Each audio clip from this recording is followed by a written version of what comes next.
So I've been talking about Enbridge, Paul, for about a year and a half now. 2023, they started doing test trades on it. And I find it interesting. I've also been saying that gold and oil have been remonetized, and they're worth more than the currency that purchases them. The first two trades that were done on Enbridge were for gold and for oil, and they were conducted between China and United Arab Emirates, two of the main four development partners in the Enbridge platform, the other two being Hong Kong and Thailand. And the first trade was for oil, and the second trade was for gold using digital yuan on the cross-border payment system of Enbridge, which I'll explain in a moment here. And the trades worked. I said, "Well, this is interesting. This is a platform that allows countries to trade their central bank digital currencies with one another." Now, let's just stop there for one moment and realize if we take the gross domestic product of the world, all of it, 99% of the countries that comprise that GDP have a CBDC, a central bank digital currency, either in development or already operational. Did you know 99% of the world's GDP is now tied to a central bank digital currency, CBDC, either already operational or in development?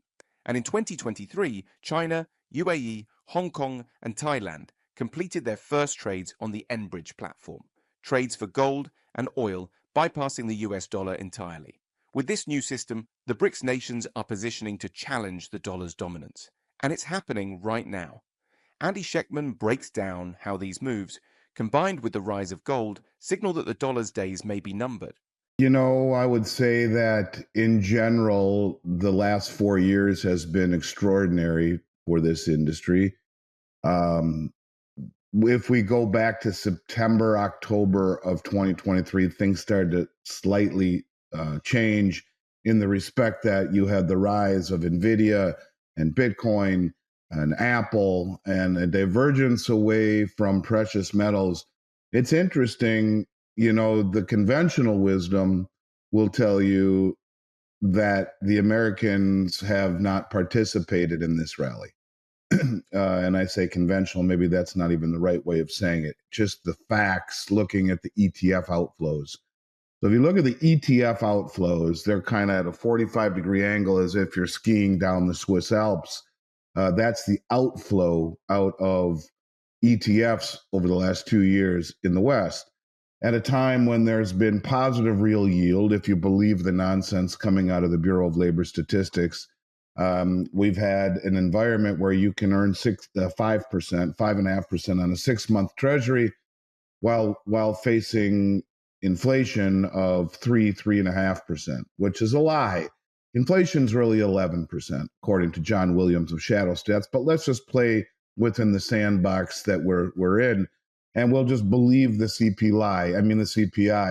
And that is that inflation really is 3%. So you have a positive real yield of 2.5% on a 6-month treasury. You have a strong dollar, and you have ETF outflows. One would think that the price of gold should be crashing, yet it continues to march higher. What we have in the United States is a situation where a very small segment of the population understands what's happening. And as I said to you offline, there are a lot of people, including in the community. I live right across the street here from me. I live in a golf community in southern Florida. There's one of the biggest money managers in the country, one of the biggest, certainly in southern Florida, top 40 in the country. And he wouldn't know a gold and silver coin if it fell on his foot, unless the price of gold and silver were collapsing. Then he would yell across the street at me something in a, hey, what's up with gold type of manner. But my friend Rick Rule will often say that from Joe and Jane Sixpack to the Harvard Endowment Fund, Paul, that the allocation to metals is 0.5%. But don't let that fool you, because the business in this industry in 2020, 2021, 2022, 2023 was unlike anything I've ever seen in my career. Massive, massive, massive demand. The last 6 months have slowed down a bit, but we are seeing an uptick again, coinciding with an uptick in the ETF charts, which went like this and are now starting to go up like this for the first time in 2 years. And you bake into the cake some rate cuts by the Fed, along with ETF inflows for the first time in 2 years. We would expect that we are on the beginning of a massive increase in demand. And I don't know how people don't look that way. If you would have told me, I mean, I've been doing this since before you were born, man.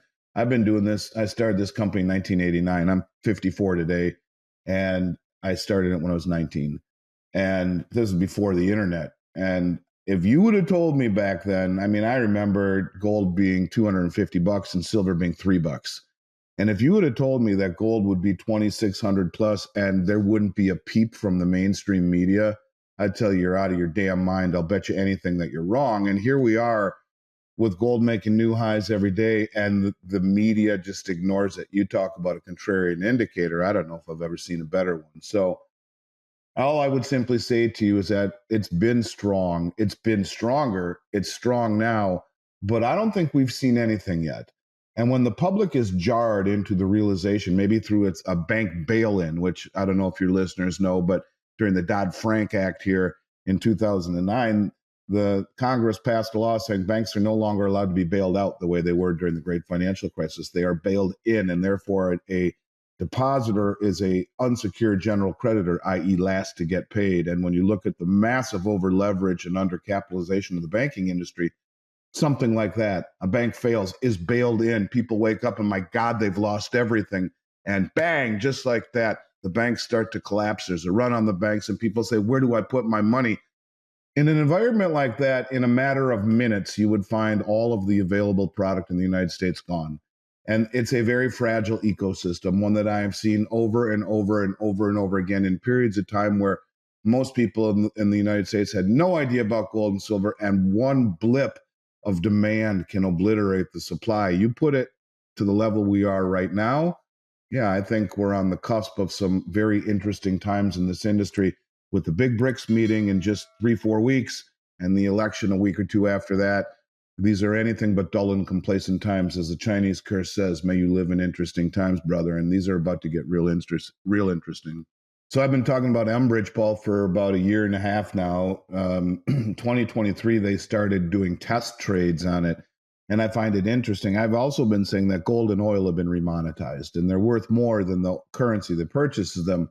The first two trades that were done on Enbridge were for gold and for oil, and they were conducted between China and United Arab Emirates, two of the main four development partners in the Enbridge platform, the other two being Hong Kong and Thailand.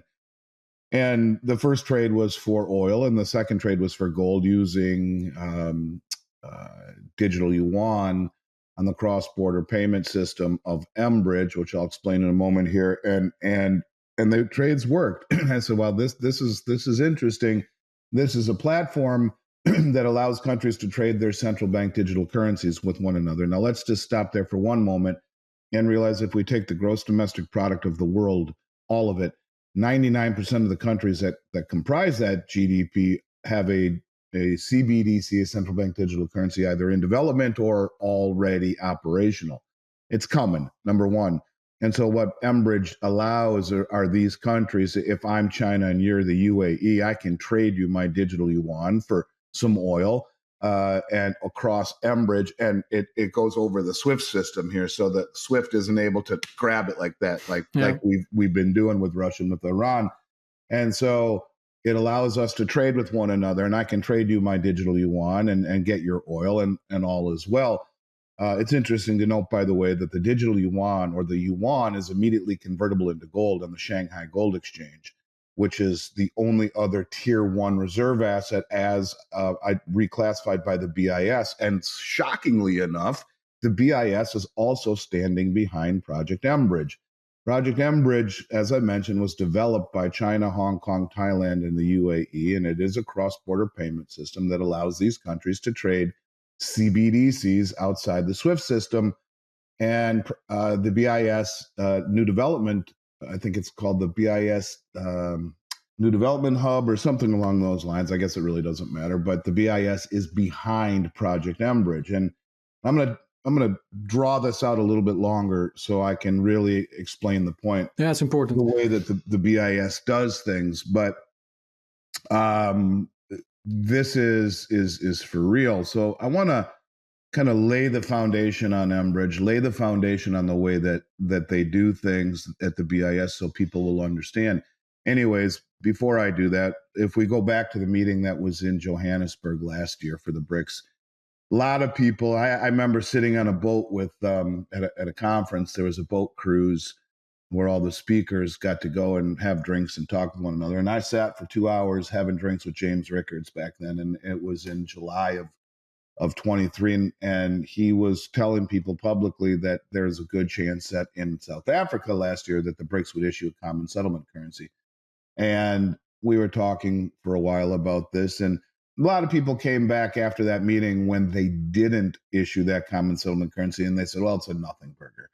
What they did say is that instead that we're going to continue our research on a common settlement currency. In the meantime, everyone will trade with one another in local currencies. And we've seen a lot of that where Russia is trading with India for rupee or ruble, or China is buying corn and soybeans from Brazil, paying with digital yuan or whatever. All of these countries trading with one another in their local currencies.